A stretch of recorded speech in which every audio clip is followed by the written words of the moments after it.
Welcome to my channel Watch and Learn. So viewers, in this video we will talk about reversible and irreversible changes.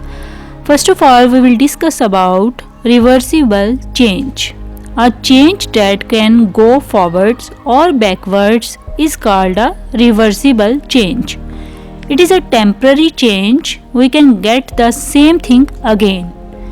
Melting of ice into liquid water, like switching on a tube light, increase of heart rate during running, mixing of salt in water, wetting a dry clothes are reversible changes, are some examples of reversible changes.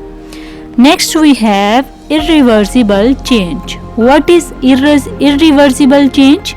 So, a change that cannot go back is called a irreversible change. It is a permanent change. We cannot again get the thing in its original form. Turning of milk into yogurt, mixing of plaster of Paris with water, burning of paper and wood, rotting eggs or fruit are some examples of irreversible changes.